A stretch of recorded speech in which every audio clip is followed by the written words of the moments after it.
Hey, yo, what's going on with it? Once again, bros, women, bronies, and Pegasus, Otakaziki Kimonos out there. This is the one, the only, of course, Mr. Nintendo Sony Free 2011 AK Criticism Guide 2009. Of course, you guys are wrestling this channel. FreeNumber.com. Of course, Trouble and Shoes on that. If any people are interested on business partnership program, best partnership I ever had, all that good stuff. Links to the description box down below, annotation on the side. If any people are interested on business partnership program, all that stuff. Best partnership I ever had, all that good shit. Links down below to all that stuff I just mentioned.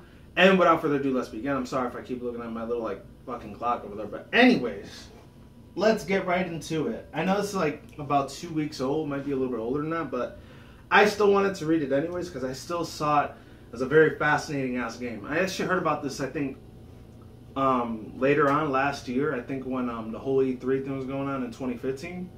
But I think it's when they started showing, trailers for this game.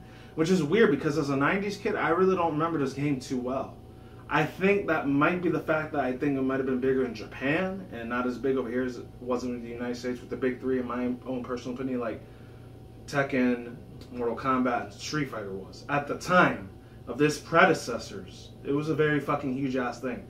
I mean, there are other fighting games out there, but a lot of those fighter games got completely swept under the rug or just totally dominated when these three games were blowing up all over the fucking place. It was just absolutely huge fascination with these games. Obviously, I was able to play both of them a lot at the time, Street Fighter and Tekken. But if any people have been on my channel long enough, you already know the reason why I was unfortunate.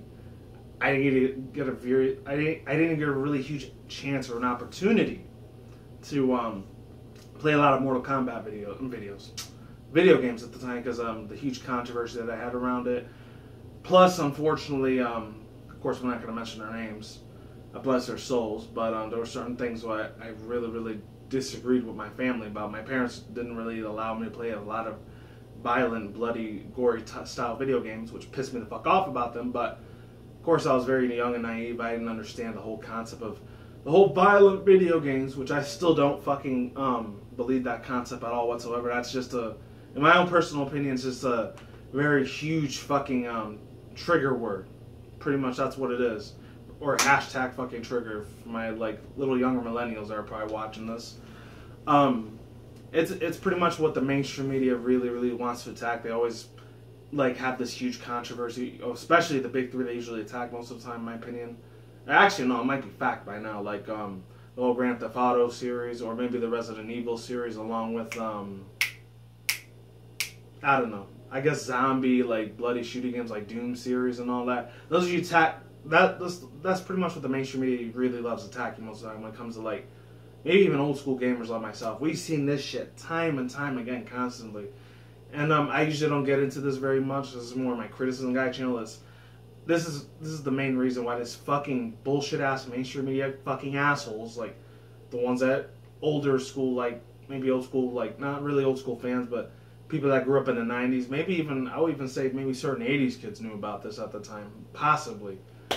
When these fucking places like HLN, CNN, MSNBC, CBS, Fox, what else? ABC, they always really like to they literally just prance on the fucking thing when some really bad, evil, fucked up thing is happening. They kind of sort of did the same thing with Pokemon Go, but not really to a huge certain extent what people are driving. That was kind of like idiocracy for humanity in a way. That's what it fucking was. I'm not trying to attack anybody in person or in general, trying to throw somebody under the bus or verbally attack them or anything like that. But I'm just saying sometimes humanity is very fucking stupid. Honestly, it is. There's some of them are just ignorant, fucking bigoted, stupid retard fucks that have no common decency, common courtesy, or knowledge, or just the fucking humbleness of what a human being is supposed to have. And they just throw that shit under the fucking rug and just act like fucking wild animals. And I'm not trying to sound like a racist asshole or nothing. I'm just letting you know what certain people do and what certain people should and shouldn't do, They gotta be responsible for their fucking actions. Because I remember when the whole Pokemon Go thing was pretty much huge, and I pretty much can assure you by now it's probably died down a lot since it happened with the whole bubble bursting on that thing. Shit was all over the place. Even people that did not give a fucking shit about Pokemon at all. Or some people that really give a fuck about Pokemon at the time.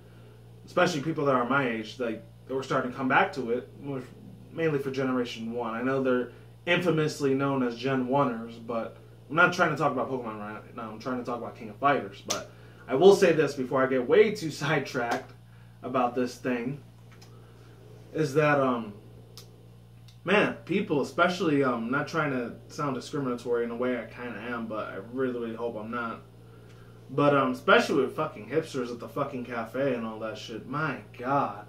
They would fucking play the shit out of this game. I remember, since I worked down on the Strip and all that stuff out here in Vegas, at one of the hotel casinos out here. I'm not going to say which one it is because I don't need stalkers following me. I will tell you this, my God, there was about maybe, when the whole thing where Pokemon Go was blowing up everything, all over the place, my God. Every freaking cafe in that hotel casino, especially where I work at it, it was about at least almost 100 fucking people at every Starbucks cafe or every other Seattle's Best Coffee and other places like the Coffee Bean and other places. Even like fucking Dunkin' Donuts and mainstream areas like Dunkin' Donuts, Krispy Kremes. What else is out there? I think this is only in the West Coast. I think Winchell's, like, Winchell's Donuts. Even there's one other spot, which I know it sounds a little bit of a gay homosexual thing that they have to, but I guarantee you it's not. It's really, really fucking good as hell. I've tried their donuts before. I saw on their Twitter accounts, Pinkbox, they were actually making Pokemon Go donuts. And it's funny because they even had Generation 2, 3, and 4 Pokemon on there. I think one had the Gen 2 starters. Another set that they had was two very famous Generation 3 Pokemon, which I think was Milotic and Gardevoir. And then Generation 4, I think it had like the 4 fossil Pokemon, which was for the Sinnoh region. It had Cranidos, Rampardos, or Cranidos as some people like call it, or Rampardos. And then Shieldon, or Bastiodon, aka some people like to pronounce it as Shieldon and Bastiodon. I don't know why, but pronunciation from Pokemon is very infamous. But anyways, it was just fucking wild as shit. But anyways, as far as that goes, let's get into this main article that I wanted to read to you guys. And I've read the whole thing by myself, and it is long as fuck. It took me about 2 hours to fucking finish it. But other than that, ladies and gentlemen, I will say this. I heard a few good things about this game. I'm not really familiar with it too well. I think I know one of the female players. I don't know her name. I think I've only played like fan versions of the Flash games of it. Pretty fucking addictive, not gonna lie. I don't know why I have this cap on. I'm doing a video. But anyways, as far as that goes, let's see. Shout out to Mike Williams that made this article. It's a very, very long ass article. I'm only going to be reading half of it. So links in the description box down below if you want to see this article yourself, if you want to read it to yourself. And here we go. And then they also have a Facebook, Twitter, LinkedIn account. That's weird. And a Google Plus account if you want to follow them there. So it says the facts. I don't know. Let me actually read the title first. King of Fighters, I think X1V stands for 14. I could be wrong. King of Fighters 14 PS4 review. A new challenger appears. Are you okay? SNK returns with a new take on an old classic. Hopefully I don't have to do a two-part on this. I apologize if I do. And here we go. So it says the facts. Developer SNK, publisher Atlas USA, version review PlayStation 4. Also available on, and nothing else. Wow, so this is a PS4 exclusive.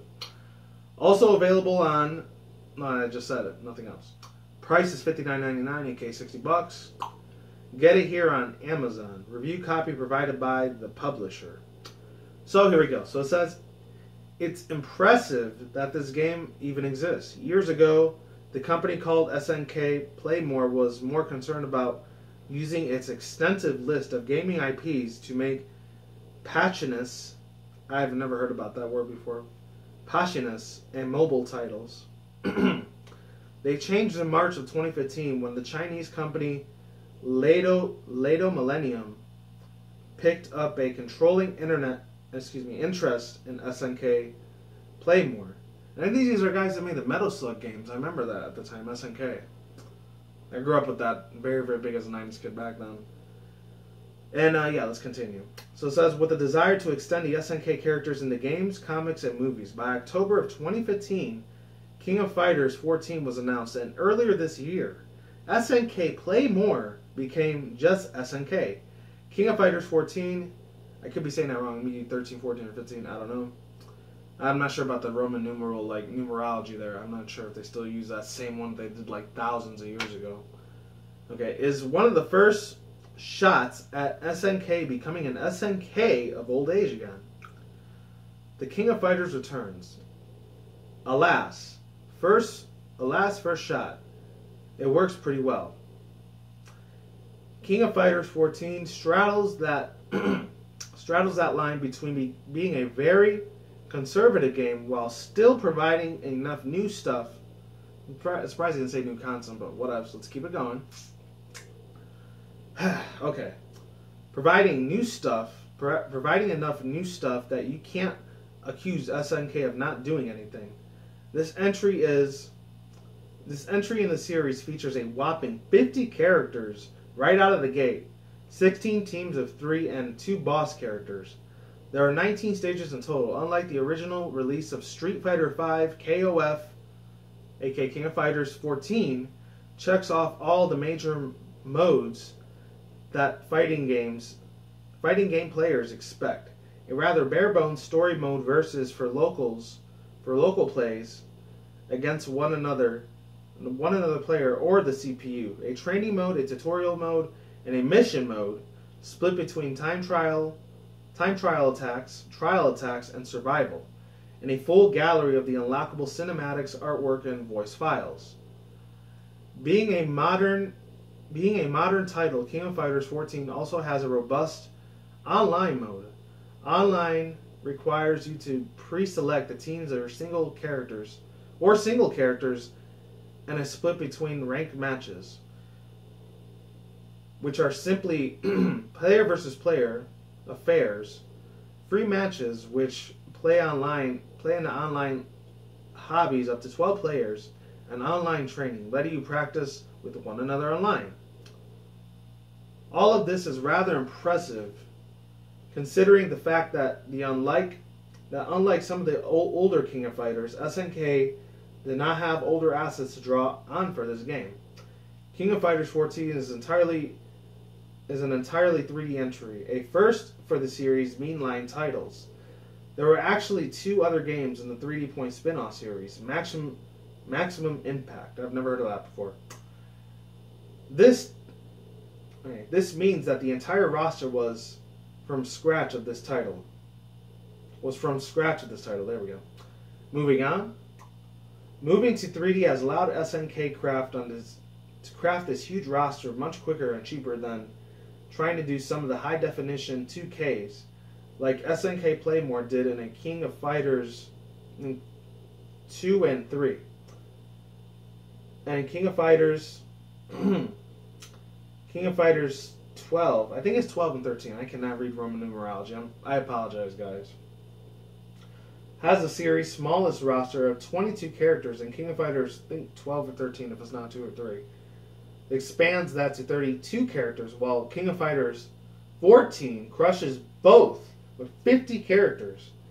The flip side is an art design that doesn't particularly stand out.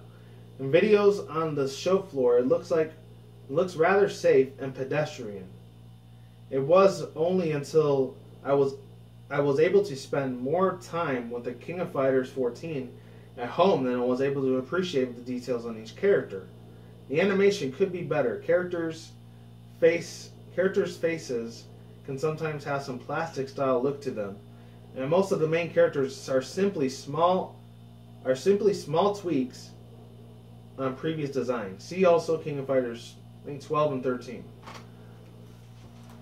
This extends to their moves list. If you played the last 2 King of Fighters, most of the returning cast is pretty much the same. When you're going up against titles with a strong visual style like Guilty Gear XRD and Street Fighter V, you will need to up your game skills with SNK. I wouldn't have changed SNK with playing it too safe if it wasn't for the new cast members, all who seem rather enjoyable and instantly endearing. There's a kick-ass Shun Ei, I think that's how you say it right, Shun Ei a disciplined returning of Fatal Fury characters, Tung Fu Ru, who uses the spectral glowing hands to fight his I have no idea how to say that word. Preliminary sleepy teammate of, I'm probably going to butcher this name as well, Mitakuni. I think that's what it was. Mintenku. The Mexico team features Lilith Grapper Ramon, while the women fighters team adds Fatal Fury fan service character Alice. I think I've heard of Alice before. Geese Howard Southtown team members has Hein, a stolic butler who moves based on the games of the chess. And mainstay villages of Chang and Choi are joined by whatever the hell Zanandu is supposed to be. Excuse me. And let's keep continuing on. This is capped off by 3 team members of an entirely new characters, excuse me. The official invitation team are story-based antagonists featuring the quirky electric brawler Sylvia Paula, I think that's how you say it. The mysterious sand-throwing Kukri, and the Mianya, I think that's how you say it. A female fighter who has one of the most interesting designs in the game and a gimmick that has her changing mask while she attacks. From South America hails Nelson, a boxer with robotic arms. Bandarias, a Brazilian who is a self-taught ninja, and Zarinia, I'm probably going to butcher this name too, a Corparian, I don't know how to say that. I apologize, ladies and gentlemen. I'm just learning all this shit literally right off the bat. Even though I did say I read it before, I only read like half of it. I didn't read the whole thing. Apologize, I'm sorry I lied to you people there. So it says, using a fan favorite in the making who recalls Fatal Fury's Bob Wilson. Finally, another world team features Samurai Showdown's Nokuroku. Hopefully I didn't butcher that name too badly. Nokururu, I think that's what his name was. Alongside 2 other unique fighters, Kung Fu fighter Miui, and a Sky Pirate Loveheart. And this is probably where I'm going to end off here. So it says, quote, Mike, what do you think about the King of Dinosaurs, you ask? Isn't he new? No, that's Garu Tizak with a new look, y'all. Unquote. So overall thoughts, views, and opinions before I get into that. Let me just get my drink on. I don't know why I twisted my cap like that. Or bottle. I mean, I think the game sounds really, really fucking impressive. I haven't played the game myself. I've only played like one fan service flash game of it. Way back, I think it was in 2006. That was a long ass fucking time ago, so that's about what? That was almost like 11 years ago. That was a very, very long ass time ago. So I didn't even know King of Fighters was still a thing. And before that, I barely knew what this game was at all. I mean, I heard about it from a few times at my cousin's place. I never got to play because a couple of his friends were fucking assholes. They never let me get a chance to play the game at that time. And I think it was for PS1 at the time. And I did have a PS1 myself. I just didn't have the game for it. And, this asshole douchebags of friends. I don't know why my cousin did that most of the time. They never let me play for some reason. I think because some of them were a couple of years older. They have a little bit more strategy and skills and all that. Also, I don't know what it is with one of them, which is so fucking weird. Not trying to sound racist or discriminatory or trying to bring race or ethnicity into it, but I remember one of his black friends is he was a fucking asshole. I'm telling you, I think he literally had some personal beef with me, like I did something bad to him. He always used to shoot me these like really nasty, mean looking, nasty, ugly looking like looks to me. I don't know why he did it, because I never did nothing bad to him at all. I don't know what it was, but fucking douchebag. That's what the fuck he was. I don't know, maybe a couple of years later he might have changed, but I was like, what, he was 13, 14 years old, and I was only like, what, 6 or 7 at the time when this thing was getting really, really huge as fuck. So I don't know why he would do that to a little kid, a teenager picking on a little kid like that. That's fucked up, seriously, trying to intimidate somebody like that. But anyways, I don't know, he was probably a pussy whoop coward for all I know. Maybe he changed, who knows? Maybe he's a good person now, not an asshole. But other than that, yeah, I used to see a couple of the fights. They were really, really fucking cool. I'm I'm not sure if they had any of them on arcade, because when I used to live in upstate New York at the time, a lot of the arcades I went to, they never had King of Fighters ever. I don't know why, because most of them usually they either had Streets of Rage, I think certain like cut, copy, and paste versions of a Guilty Gear. They had Street Fighter all over the place. They had Mortal Kombat all over the place. They even had one which, even though it's not a fighting game, but it's really, really close to being one, more of an action-adventure RPG. Some of you guys that were born and raised in the 90s, or maybe you millennials out there, you probably played it yourself if you're a big Simpsons fan. They had the Simpsons arcade game that was over there. They had the robotic arm arcade thing that was over there. That one was really, really cool as fuck. I actually used to love doing the air hockey thing. That was one of my favorite jams over there. Back when, you know, arcading in the 90s was really, really fucking huge. I want to say after the mid-late 2000s, like, kind of started dying off. It's like arcades aren't as big over here in the United States as they were, like, about, let's see, 11, 12 years ago, a while back. At least maybe even the early 2000s, I don't know. That argument is up for debate. Other than that, overall thoughts and opinions, sounds like a really, really awesome-ass game. I've seen a couple previews, I've seen a couple live streams that were played on Twitch over it. Absolutely fucking fantastic. Oh my god, the fucking final combat moves. I think there's this one dude that does like a whole bunch of like 200 something punches really, really quick. He looks like that dude Jin from Tekken a little bit. He looks like a fucking badass. Holy shit. He had a really good final combination attack move. That was really, really cool shit. Along with this one chick, she does this like dynamic punch looking explosion kick or explosion punch or whatever up into the air, and she sends her flow flying down. She cracks the bitch in her skull, not in her skull, in the middle of her stomach. It was so fucking cool, man.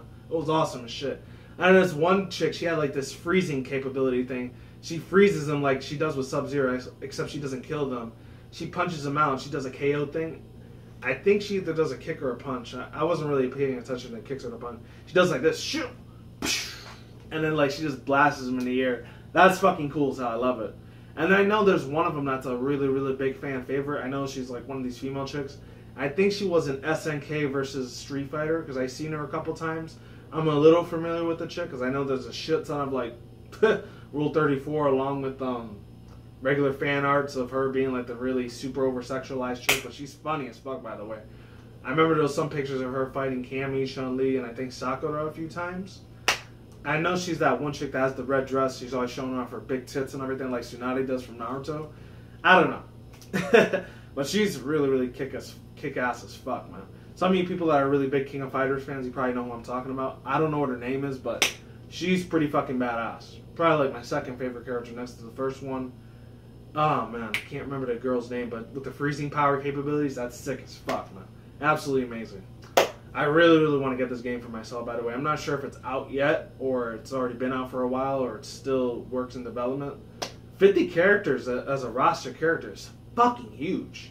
Me as a PS4 fan as well, you know, I'm really, really glad it's only a PS4 exclusive. I'm surprised it wasn't for PC. It's kind of weird, but it is what it is. So sadly, none of the Xbox fans aren't going to be able to get this thing, unless they really love Xbox and Sony. Hey, it is what it is. They don't give a shit about the console wars. And that's it. Links to the description box down below, annotation on the side, and if I do find any videos for it, I'll be providing them in the description box below if you want to check them out yourself. And I'm done here. Peace out once again, bros, women, bronies, and Pegasuses, Otakus, and Kikomotos. I will see you when I see you guys. A good day, have a good night, wherever you are around the world. Don't drink as much at the same time. Don't take them reckless. Keep it calm. Keep it cool. Keep it chill. Keep it collective out there. And until then, that's it, guys. Peace out, ladies and goodbye. Stay tuned, more videos coming soon. Brand new videos on this channel almost every single day. Stay in the grind, stay easy, stay safe, stay healthy. Be easy, be you, do it yourself. Peace out. I'm like sauerkraut. I'm gone to get the hell out of here. Stay tuned, more future content on this channel. Stay tuned, more updates. And until then, guys, stay safe, everyone. And stay tuned, more future content and commentary such as Nintendo, Sony, Microsoft, PC gaming news, such as this one. And of course, anime manga news.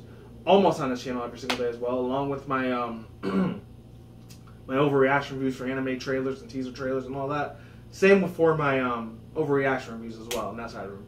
Talk to you guys soon. Take it easy. Peace out. Deuces. Ladies, goodbye. And if any people I play King of Fighters, let me know in the comment section below. If any people decide to give me a comment, thank you very much in advance. Talk to you guys soon. Peace and later.